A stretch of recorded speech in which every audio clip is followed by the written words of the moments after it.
Hello everyone. देखो last video में हम लोगों ने जेई मेंस का ये जो प्रैक्टिस पेपर है उसके 1 to 15 क्वेश्चन का सॉल्यूशन डिस्कस किया था। ओके। देखो ये पेपर है वो आप लोगों ने लिंक में से ऑलरेडी डाउनलोड कर लिया होगा, जिसके टॉपिक्स है kinematics, dynamics, solid and fluid mechanics and thermal properties of matter. तो देखो बाकी के जो क्वेश्चन थे 16 से लेकर 25 तक, तो ये सारे क्वेश्चन का सॉल्यूशन हम लोग इस वीडियो में डिस्कस करेंगे। ओके। देखो 16 नंबर का ये जो क्वेश्चन है वो फ्लूइड मैकेनिक्स का क्वेश्चन है। इसमें क्या दे रखा है, density of ice is rho and density of water is sigma. What will be the decrease in volume when a mass m of ice melts. अब देखो आपको ये पता होना चाहिए कि आइस की जो डेंसिटी होती है वो वाटर की डेंसिटी से कम होती है। ओके, आइस वाटर की सरफेस के ऊपर फ्लोट करता है, मतलब उसकी डेंसिटी जो है वो वाटर की डेंसिटी से कम है। तो इसका मीनिंग ये होगा कि आइस का जो वॉल्यूम होगा वो वाटर के वॉल्यूम से ज्यादा होना चाहिए। अगर हम m ग्राम आइस या वाटर ले लेते हैं, मान लो आप 10 ग्राम आइस लेते हो और 10 ग्राम वाटर, तो देखो 10 ग्राम आइस का वॉल्यूम 10 ग्राम वाटर के वॉल्यूम से ज्यादा होना चाहिए। तो देखो यहाँ पर क्या हो रहा है, आइस का हो रहा है यहाँ पर melting, m gram of ice melts. Yes, तो देखो m ग्राम आइस मेल्ट हो रहा है, मतलब उसका जो वॉल्यूम था आइस का वो ज्यादा था और वो वाटर में कन्वर्ट हो रहा है, तो वॉल्यूम कम होगा, तो कितना वॉल्यूम डिक्रीज होगा वो हमें निकालना है। ओके, तो देखो हम लोग क्या करेंगे, बहुत ही सिंपल सा क्वेश्चन है। Delta B decrease of volume. Okay, हम लोग यहाँ पर लिख देते हैं डिक्रीज ऑफ वॉल्यूम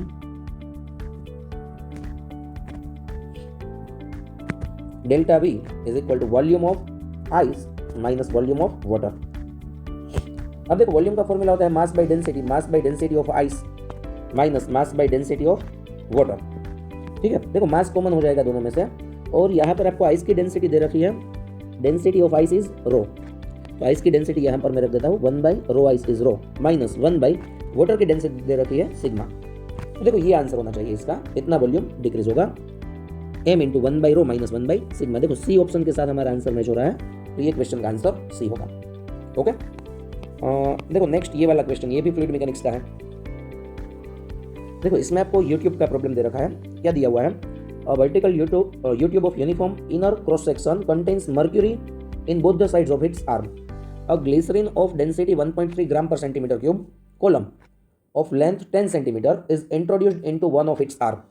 देखो डायग्राम में दे रखा है, यहाँ पर ग्लिसरीन का कॉलम ऐड किया हुआ है और दूसरे आर्म में क्या किया हुआ है, oil of density 0.8 gram per centimetre cube is introduced into the other arm until the upper surface of the oil and glycerin are in the same horizontal level। ठीक है, देखो दोनों साइड, लेफ्ट साइड में glycerine की surface और right side में oil की surface same horizontal level पर होनी चाहिए। तो आपको क्या करना है, find the length of the oil column. तो देखो ऑयल कॉलम की लेंथ यहाँ पर डायग्राम में दे रखा है h एज्यूम कर लिया, तो ये h की वैल्यू हमें निकालनी है। ठीक है, तो देखो इसको सोल्व करने के लिए हम लोग क्या करेंगे, यहाँ से एक लेवल, एक हॉरिजॉन्टल लेवल बना देंगे हम लोग। ये वाला पॉइंट एज्यूम कर लेंगे a और ये वाला पॉइंट एज्यूम कर लेंगे हम लोग b। अब ये दोनों पॉइंट a और b दोनों सेम हॉरिजॉन्टल लेवल पर है, तो दोनों के ऊपर का प्रेशर भी क्या होना चाहिए, सेम होना चाहिए। So pressure on point a is equal to pressure on point b। A और बी सेम हॉरिजॉन्टल लेवल पर है, तो दोनों के ऊपर का प्रेशर भी सेम होगा। अब देखो पॉइंट ए जो है उसके ऊपर ये क्या दे रखा है आपको, 10 सेंटीमीटर का ग्लिसरीन का कॉलम दे रखा है, तो वहां का प्रेशर होगा rho of glycerine into G into 10 centimetre. देखो वाटर कॉलम या फिर लिक्विड कॉलम का या फिर फ्लूइड कॉलम, उसके लिए प्रेशर का फॉर्मूला यहाँ पर हम लोग यूज करेंगे P is equal to rho G H. ठीक है, तो लेफ्ट साइड में क्या हम यूज करेंगे, ये वाला formula rho of glycerine G into 10 centimetre. अब देखो एटमोस्फियर का भी प्रेशर होगा यहाँ से, बट वो तो दोनों साइड होगा, तो उसको हम दोनों साइड से कैंसिल करवा देंगे। ठीक है, और देखो राइट साइड में ये वाला जो पॉइंट है बी पॉइंट, इसके ऊपर दो कॉलम है, एक तो ये मर्क्यूरी का कॉलम है और दूसरा ये ऑयल का कॉलम है। अब देखो ये पूरा आपको 10 सेंटीमीटर गिवन है और ये एच निकालना है जो हमने ऑयल कॉलम वहां पर इंट्रोड्यूस किया हुआ है। तो ये मर्क्यूरी का कॉलम, ये वाला कॉलम 10 माइनस एच होना चाहिए। ओके, तो देखो बी पॉइंट के ऊपर एक तो मर्क्यूरी कॉलम का यानी इसका प्रेशर होगा, वो होगा rho of mercury G into 10 minus H, plus oil column का प्रेशर होगा, वो होगा रो ऑफ ऑयल G, और ऑयल कॉलम की हाइट हमने एज्यूम की है H, जो हमें निकालनी है। अब देखो दोनों साइड से ये G कैंसिल हो जाएगा। अब वैल्यूज रख देते हैं। तो देखो ग्लिसरीन की डेंसिटी आपको क्या दे रखी है CGS में, यहाँ पर देखो 1.3 दे रखी है, तो यहाँ पर मैं रख देता हूँ 1.3 इंटू 10, और मर्क्यूरी की डेंसिटी आप जानते हो 13.6 होती है CGS में, into 10 minus H, plus oil की डेंसिटी गिवन है 0.8 इंटू एच, ऑयल की डेंसिटी गिवन है 0.8 into H as it is, एक बार चेक कर लेते हैं ऑयल की डेंसिटी, यस 0.8। तो देखो हो जाएगा, यहाँ से आप इसको मल्टीप्लाई कर दोगे 13 आ जाएगा, इसका हो जाएगा 136 minus 13.6 H plus 0.8 H. Okay, तो देखो इसका क्या होगा, ये दोनों का कैलकुलेशन होगा माइनस 12.6 में से 6 निकला तो 13, 12.8 एच और 136 और ये 13 एज इट इज। तो देखो इसका आपको आंसर मिलेगा 12.8 H is equal to 136 minus 13 और ये हो जाएगा 123। तो एच की वैल्यू होनी चाहिए 123 बाई 12.8। ठीक है, अगर यहाँ पर 12.3 होता तो एग्जैक्ट 10 आंसर मिलता हमें, बट 12.8 है तो 10 से थोड़ा ही कम होना चाहिए आंसर। तो देखो इसमें डी ऑप्शन दे रखा है 9.6, आप कैलकुलेट भी करोगे तो इसका आंसर 9.6 मिल जाएगा। ठीक है, तो यहाँ पर राइट साइड के आर्म में जो ऑयल कॉलम है उसकी हाइट 9.6 सेंटीमीटर होनी चाहिए। ओके, देखो नेक्स्ट क्वेश्चन 18 नंबर का, ये भी फ्लूइड मैकेनिक्स का है। देखो इसमें क्या दे रखा है, द फ्रैक्शन ऑफ, एक minute, yes, the fraction of floating object of volume V naught and density D not. देखो फ्लोटिंग ऑब्जेक्ट की बात कर रहा है जिसका वॉल्यूम वी नॉट है और डेंसिटी डी नॉट है, above the surface of liquid of density D. देखो लिक्विड की डेंसिटी दे रखी है डी, विल बी, हमें क्या निकालना है, fraction of floating object of volume V naught and density D naught above the surface of liquid. अब देखो फ्लोटिंग ऑब्जेक्ट के लिए हमें ये पता है, फॉर फ्लोटिंग ऑब्जेक्ट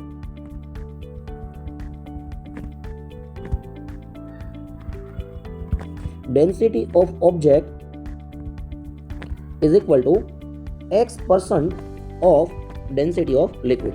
देखो इसमें ये x% क्या है, वो उसका वो फ्रैक्शन है जो सिंक हुआ है। ओके, मान लो हम एक एग्जांपल लेते हैं कि ये एक ब्लॉक है, सॉलिड ब्लॉक, ठीक है, उसका मान लो 20% पोर्शन वाटर में सिंक हुआ है। कितना परसेंट, 20%। तो ये ब्लॉक की डेंसिटी होनी चाहिए 20% ऑफ रो वाटर, यानी जितना परसेंट सिंक हुआ है उतने परसेंट उसकी डेंसिटी होनी चाहिए। ओके, तो देखो यहाँ पर हम लोग ऐसा एज्यूम कर रहे हैं कि ऑब्जेक्ट की डेंसिटी x% ऑफ लिक्विड की डेंसिटी है, मतलब x% वॉल्यूम सिंक हुआ होगा। ठीक है, यानी लिक्विड की सरफेस के नीचे होगा, बिलो द लिक्विड सरफेस। तो देखो यहाँ से हम x निकाल लेते हैं। अब रो ऑब्जेक्ट, आपको क्वेश्चन में ऑब्जेक्ट की डेंसिटी दे रखी है डी नॉट, तो यहाँ पर मैं डी नॉट सिंबल यूज कर रहा हूँ, x% को मैं यूज कर रहा हूँ और लिख रहा हूँ x/100 इंटू रो लिक्विड दे रखा है डी। तो देखो यहाँ से हमें x मिल जाएगा 100 times D naught by D in percentage. ठीक है, और अगर हम फ्रैक्शन निकाले तो x हो जाएगा डी नॉट बाई डी। ठीक है, तो ये जो मिला हमें फ्रैक्शन वो कहाँ पर होगा, below the water level, below the liquid level, below the liquid level. और हमें यहाँ पर क्या पूछा हुआ है, the fraction of floating object of volume V naught and density D naught above the liquid level, above the surface of liquid. Okay, so the portion और fraction, so the fraction of the body above the level और above the surface of liquid is equal to 1 minus D naught by D.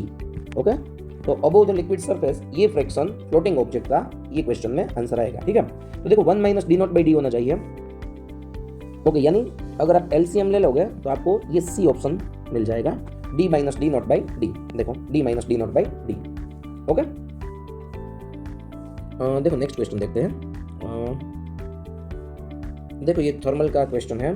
क्या दे रखा है आपको, on heating liquid through 80 degree Celsius the mass expelled is 1/100 of the mass still remaining, the coefficient of apparent expansion of the liquid.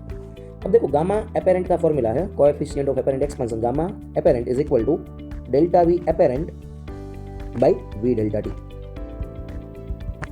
ठीक है, यहाँ से मिलेगा आपको ये फॉर्मूला से, delta V is equal to gamma V delta T. तो यहाँ से आप गामा को सब्जेक्ट करोगे तो gamma apparent is equal to delta V by V delta T. अब देखो ये जो वॉल्यूम एक्सपेल्ड हुआ है, ठीक है, वो डेल्टा वी के बराबर होना चाहिए। इसमें मास दे रखा है तो वो डेल्टा एम के बराबर होना चाहिए। तो देखो यहाँ पर हम लोग ऐसा लिख सकते हैं, delta V is equal to mass by density, delta M by density. ठीक है, और नीचे वॉल्यूम को आप लिख सकते हो मास बाई डेंसिटी। तो देखो यहाँ पर भी आप delta M by density use करोगे, यहाँ पर भी आप मास बाई डेंसिटी यूज करोगे, तो डेंसिटी का टर्म कट हो जाएगा। तो यहाँ पर आप इसको ये फॉर्म में भी लिख सकते हो, delta M apparent by m delta T. ठीक है, अब ये जो मास एक्सपेल्ड हुआ है वो कितना है, 1/100 ऑफ मास स्टिल रिमेनिंग। तो यहाँ पर हम लोग यूज करेंगे 1/100 m और नीचे आएगा m into delta T. Temperature हम कितना राइज कर रहा है, 80 डिग्री सेल्सियस। ओके, तो यहाँ पर आंसर आएगा, तो सॉरी वैल्यू आएगी 80। m से m कैंसिल हो जाएगा और आपको मिलेगा 1/8 इंटू 10⁻³ ये हो जाएगा 0.125 इंटू 10⁻³ और इसको आप 1.25 इंटू 10⁻⁴ भी लिख सकते हो और इसका यूनिट होगा डिग्री सेल्सियस इनवर्स या फिर केल्विन इनवर्स। तो देखो ये होगा coefficient of apparent expansion 1.25 into 10⁻⁴। Okay, देखो ये भी थर्मल का क्वेश्चन है। इसमें आपको क्या दे रखा है, a steel tape gives correct measurement at 20 degree Celsius, यानी उससे अगर हम लेंथ कोई ऑब्जेक्ट की मेजर करेंगे तो ये टेम्परेचर पर उसका मेजरमेंट करेक्ट होगा। अगर टेम्परेचर ज़्यादा होगा तो ये स्टील टैप का एक्सपेंशन हो जाएगा, टेम्परेचर कम होगा तो इसका कंप्रेशन हो जाएगा, कंप्रेशन यानी उसकी लेंथ कम हो जाएगी। तो 20 डिग्री सेल्सियस पर ये करेक्ट मेजरमेंट शो कर रही है। अब हमें क्या करना है, देखो piece of wood is being measured with the steel tape at 0 degree Celsius. Okay, हमने एक वुड का पीस है उसकी लेंथ मेजर की, कौन से टेम्परेचर पर मेजरमेंट किया, 0 डिग्री सेल्सियस पर। तो क्या पूछा है, the reading is 25 centimetre on the tape, then the real length of the given piece of wood must be. देखो रियल लेंथ 25 तो नहीं होगी, अब हमें ये चेक करना है लेस देन 25 आंसर होना चाहिए या ग्रेटर देन 25, ये दोनों में से एक होना चाहिए, बी या सी में से। ओके, देखो इसको हम कैसे सोल्व करेंगे। तो पहले ना यहाँ पर मैं एक स्टील टैप 20 डिग्री सेल्सियस पर ड्रॉ कर रहा हूं। चलो एक काम करो, पहले 0 डिग्री सेल्सियस पर मैंने ये स्टील टैप ड्रॉ की। तो मान लो यहाँ पर 0 डिवीजन है 0 और यहाँ पर क्या है 25 सेंटीमीटर, और हमने जो वुड पीस है उसकी लेंथ मेजर की है, तो वो वुड पीस की साइज 0 से 25 के बीच में ऐसे होनी चाहिए। ओके, तो देखो ये 0 डिग्री सेल्सियस पर है इसलिए यहाँ पर 25 है और ये करेक्ट नहीं है, आप जानते हो, क्योंकि 20 डिग्री सेल्सियस पर ये टैप करेक्ट मेजरमेंट दे रही है। अब देखो सेम स्टील टैप को मैं 25 डिग्री सेल्सियस पर ड्रॉ कर रहा हूँ, सॉरी 20 सेल्सियस पर, 20 डिग्री सेल्सियस पर, तो माइनर उसका एक्सपेंशन हो जाएगा। अब देखो एक्सपेंशन होने से क्या होगा, ये 0 अगर हम मान लेते हैं यहाँ पर ही रहता है तो ये 25th डिवीजन जो है ना वो थोड़ा राइट साइड शिफ्ट हो जाएगा, और ये वुड जो है उसको तो एज इट इज हम यही से कॉपी करके यहाँ पर ही पेस्ट कर देते हैं। तो देखो आप क्या देख सकते हो कि ये 25 0 डिग्री सेल्सियस पर यहाँ पर है, बट 20 डिग्री सेल्सियस पर क्या होगा, थोड़ा राइट साइड में शिफ्ट हो जाएगा, यानी यहाँ पर जो वैल्यू होगी वो ये वुड की करेक्ट लेंथ होनी चाहिए, और ये वैल्यू आप जानते हो 25 से कम होनी चाहिए। तो इसका आंसर आएगा लेस देन 25 सेंटीमीटर। क्लियर है? ओके, चलो देखो नेक्स्ट न्यूमेरिकल्स है 21 से 25 तक। अब देखो ये आपको मैकेनिक्स का क्वेश्चन दे रखा है। क्या दिया हुआ है, 100 gram iron ball having velocity 10 metre per second collides with a wall at angle 30 degree and rebound with the same angle. If the period of contact between the ball and the wall is 0.1 second, then the force experienced by the wall is dash Newton. देखो force निकालना है इसमें हमें, ठीक है। अब देखो ये बॉल वॉल के साथ 30 डिग्री एंगल पर कोलाइड कर रहा है, मान लो ये बॉल है। अब देखो ये बॉल जो कोलाइड हो रहा है वो वॉल के साथ 30 डिग्री का एंगल बना रहा है, ये एंगल 30 डिग्री है, और उतने ही एंगल पर रिबाउंड हो रहा है। ओके, यानी अगर हम यहां पर एक नॉर्मल बना दे वॉल का, तो ये एंगल 60 डिग्री होना चाहिए और ये एंगल भी कितना होना चाहिए, 60 डिग्री। अब देखो बिफोर कोलिजन के पहले ये मोमेंटम का एक्स कंपोनेंट था और ये उसका वाई कंपोनेंट था। आफ्टर कोलिजन ये एक्स कंपोनेंट हो जाएगा और Y component as it is उसी डायरेक्शन में रहेगा, ठीक है। मैग्नीट्यूड तो चेंज नहीं हो रहा है। तो यहाँ पर देखो आप क्या देख सकते हो, मोमेंटम का जो एक्स कंपोनेंट था वो रिवर्स हो गया, माइनस पी एक्स हो गया, और वाई कंपोनेंट जो था पी वाई वो एज इट इज है, यानी change of momentum delta P वो हमें मिलेगा twice P X, 2 as it is, और पी एक्स की वैल्यू होगी पी कोस थीटा यानी एम वी कोस थीटा, ठीक है। वैल्यूज रख देते हैं 2। अब देखो ये न्यूटन में निकालना है, तो मास आप 100 ग्राम को क्या ले सकते हो, 0.1 किलोग्राम। कितनी वेलोसिटी से मूव कर रहा था, 10 मीटर पर सेकेंड, और यहाँ पर थीटा यानी आपको ये वाला एंगल लेना है, ये वाला एंगल, ठीक है। cos 60 होता है हाफ, तो इसका आंसर आपको मिलेगा 10 kg मीटर पर सेकेंड। अब देखो न्यूटन का सेकंड लॉ आपको पता है, F is equal to delta P by delta T. तो 10 बाई डेल्टा टी यानी कितने टाइम तक वो कॉन्टेक्ट में रहा, 0.1 सेकंड तक। तो इसका आंसर आपको मिलेगा 100 न्यूटन। ओके, तो देखो ये टाइप के प्रॉब्लम्स इंपॉर्टेंट है, मेंस में, एडवांस में भी आ सकते हैं, नीट में भी पूछते हैं। देखो नेक्स्ट क्वेश्चन, देखो ये भी मैकेनिक्स का क्वेश्चन है, इंपॉर्टेंट है। इसमें आपको क्या दे रखा है, आपको 10 kg और 20 kg के दो ब्लॉक दे रखे हैं, connected by a massless spring as shown in the figure. A force of 200 newton acts on the 20 kilogram of mass. देखो इसमें आपको डायरेक्शन के साथ दिया हुआ है, तो आपको पता है ये जो फोर्स लगा 200 न्यूटन का, इसमें से फोर्स का कुछ मैग्नीट्यूड ये ब्लॉक को एक्सेलरेट करेगा, और बाकी का जो फोर्स है वो स्प्रिंग थ्रू ये ब्लॉक में आ जाएगा, मीन्स वो दूसरे वाले ब्लॉक को एक्सेलरेट करेगा। यानी ये 200 न्यूटन का फोर्स है वो ये ब्लॉक में और ये ब्लॉक में दोनों में डिवाइड हो जाएगा। अब देखो क्या दे रखा है, at the instant shown the 10 kilogram mass has acceleration 12 metre per second square. ठीक है, ये 10 किलोग्राम का जो एक्सेलरेशन है इसको हम लोग बोल देते हैं ब्लॉक ए, इसको बोल देते हैं ब्लॉक बी। तो देखो आपको ए ब्लॉक का एक्सेलरेशन दे रखा है, कितना दे रखा है, 12 मीटर पर सेकंड स्क्वायर। तो आपको क्या पूछा हुआ है, एक्सेलरेशन ऑफ 20 kg मास, यानी ये बड़ा मास है उसका एक्सेलरेशन आपको निकालना है। अब देखो ये ब्लॉक ए की अगर हम बात करें तो उसके ऊपर कितना फोर्स लगेगा वो हम निकाल लेते हैं, स्प्रिंग फोर्स लगेगा ना उसके ऊपर, तो वो फोर्स लगेगा, spring force is equal to उसका मास इनटू उसका एक्सेलरेशन। मास 10 किलोग्राम है और एक्सेलरेशन उसका है 12, तो इसका आंसर मिलेगा हमें 120 न्यूटन। यानी इसके ऊपर 120 न्यूटन का फोर्स लग रहा है। टोटल हमने फोर्स अप्लाई किया था 200 न्यूटन का, ठीक है, उसमें से 120 newton as a spring force spring में आ गया और उसने ये ब्लॉक को एक्सेलरेट करवा दिया। तो ये जो बड़ा वाला ब्लॉक है उसके ऊपर फोर्स लगेगा सिर्फ 80 न्यूटन का। Force on block B is equal to 80 newton. ठीक है, उसका मास है 20 किलोग्राम, तो फोर्स को हम लिख देते हैं mass into acceleration is equal to 80। तो बी ब्लॉक का एक्सेलरेशन मिलेगा हमें 80/20 यानी 4 metre per second square. Okay, तो देखो इसका आंसर आपको मिलेगा 4। ओके, चलो देखो नेक्स्ट क्वेश्चन। देखो इसमें क्या दे रखा है, 60 kilogram body is pushed with just enough force to start moving across a floor and the same force continues to act afterwards.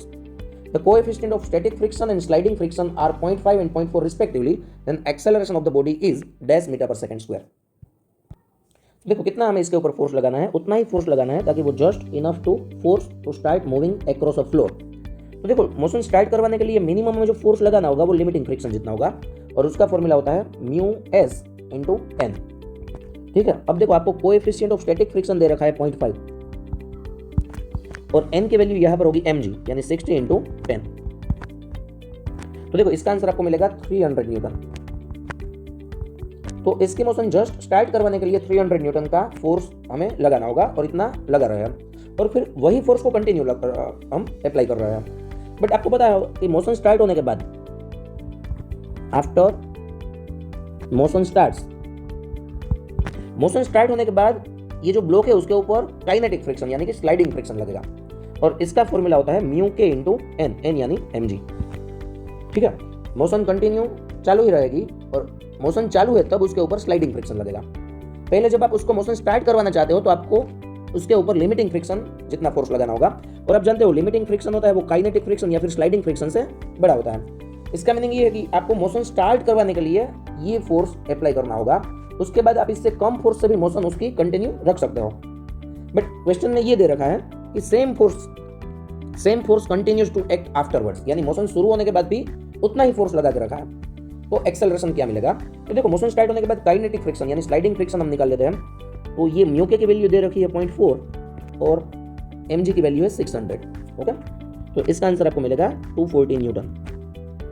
तो देखो 240 न्यूटन से भी मोशन कंटिन्यू आप उसकी रख सकते थे, बट अगर आप इतना ही फोर्स अप्लाई करते हैं तो वो यूनिफॉर्मली मूव करता है विद कांस्टेंट वेलोसिटी।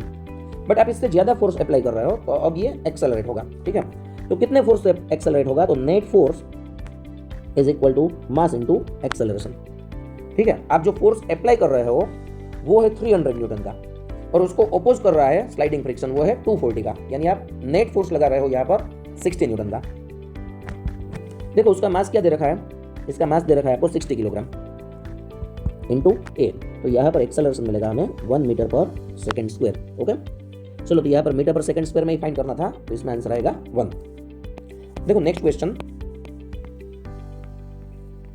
देखो थर्मल का क्वेश्चन है, thermometer reads freezing point of water 20 degree Celsius and boiling point as 150 degree Celsius, यानी फॉल्टी थर्मोमीटर है। अब ये देखो फ्रीजिंग पॉइंट है ना, फ्रीजिंग पॉइंट, इसके लिए हम लोग सिंबल यूज करेंगे लोअर फिक्स्ड पॉइंट टेम्परेचर, वो क्या दे रखा है 20 डिग्री सेल्सियस। और बॉइलिंग पॉइंट है ना, उसके लिए हम सिंबल यूज करेंगे upper fixed point temperature, lower fixed point and upper fixed point. Upper fixed point दे रखा है 150 डिग्री सेल्सियस। तो क्या इसमें पूछा हुआ है, how much thermometer read when the actual temperature is 60 degree. ठीक है, एक्चुअल टेम्परेचर 60 डिग्री है, इसको मैं TC लिख दे रहा हूं। तो ये जो फॉल्टी थर्मोमीटर है वो क्या टेम्परेचर रीड करेगा वो निकालना है। देखो टेम्परेचर के दो स्केल के बीच का रिलेशन आपको पता होना चाहिए। यहां पर हम एक मान लेते हैं सेल्सियस स्केल और दूसरा हम फॉल्टी स्केल। ओके, तो T सेल्सियस माइनस सेल्सियस का lower fixed point divide by upper fixed point minus lower fixed point, ये सेल्सियस का है। ठीक है, और फॉल्टी थर्मोमीटर के लिए TF minus lower fixed point divide by upper fixed point minus lower fixed point, ये फॉल्टी थर्मोमीटर के लिए है। अब देखो सेल्सियस में आपको एक्चुअल टेम्परेचर दे रखा है 60 डिग्री, तो ये 60 आएगा। सेल्सियस में लोअर फिक्स्ड पॉइंट की वैल्यू आपको पता होनी चाहिए 0 degree Celsius divide by boiling point पता होना चाहिए 100 डिग्री सेल्सियस माइनस 0, और ये हमें फाइंड करना है। और ये जो फॉल्टी थर्मोमीटर है उसमें देखो LFP दे रखा है 20 और UFP दे रखा है 150, यानी TF minus 20 divide by 150 minus 20। Okay, तो देखो इसका आंसर मिलेगा आपको 60/100 is equal to TF minus 20 divide by 130। एक जीरो यहाँ पर कैंसिल हो जाएगा, एक यहाँ पर कैंसिल हो जाएगा। 13 into 6 78 plus 28 is equal to TF, तो ये होगा 98 डिग्री सेल्सियस। यानी फॉल्टी थर्मोमीटर है वो क्या करेगा, वो 60 डिग्री सेल्सियस को 98 डिग्री सेल्सियस रीड करेगा। ओके, तो इसका आंसर होना चाहिए 98। ओके, और देखो एक लास्ट क्वेश्चन, देखो फिर से एक बार आपको बता रहा हूँ, आपको ये पेपर की PDF फाइल जो प्रीवियस वीडियो है उसमें मैंने डिस्क्रिप्शन में लिंक दे रखी थी, वहां से मिल जाएगी, वहां से आप डाउनलोड कर सकते हो। देखो ये बहुत ही ईजी क्वेश्चन है, ये भी थर्मल का है। इसमें क्या दे रखा है, thin copper wire of length L increases length by 1%, उसकी लेंथ 1% इंक्रीज हो रही है जब हम उसको T1 से T2 टेम्परेचर पर हिट कर रहे हैं। What is the percentage change in area when thin copper plate having dimension 2L into L is heated from T1 to T2। अब देखो ये कॉपर प्लेट है और ये कॉपर वायर था, यानी मटेरियल सेम है। ठीक है, सेम मटेरियल, कॉपर का वायर और कॉपर की प्लेट है। तो देखो एरिया को हम लिख सकते हैं length into breadth 2L into L, यानी 2L स्क्वायर। तो देखो फ्रैक्शनल चेंज का फॉर्मूला आपको पता होना चाहिए, फ्रैक्शनल चेंज, इसका फ्रैक्शनल चेंज होगा delta A by A। 2 constant है, उसका फ्रैक्शनल चेंज कुछ नहीं होगा 0, और L स्क्वायर का फ्रैक्शनल चेंज होगा 2 times delta L by L। ठीक है, अगर मैं दोनों साइड इंटू 100 कर रहा हूं तो मुझे परसेंटेज मिल जाएगा। ठीक है, तो percentage change in area of plate is equal to twice into percentage change of length. तो कॉपर के वायर में देखो 1% चेंज हो रहा था जब टेम्परेचर T1 से T2 कर रहा था, और प्लेट भी कॉपर की ही है। ठीक है, तो यहाँ पर हम लेंथ का परसेंटेज चेंज रख दे रहे हैं 1%, तो ये वाली जो प्लेट है उसका एरिया 2% इंक्रीज होगा जब हम सेम टेम्परेचर चेंज करेंगे from T1 to T2। Okay,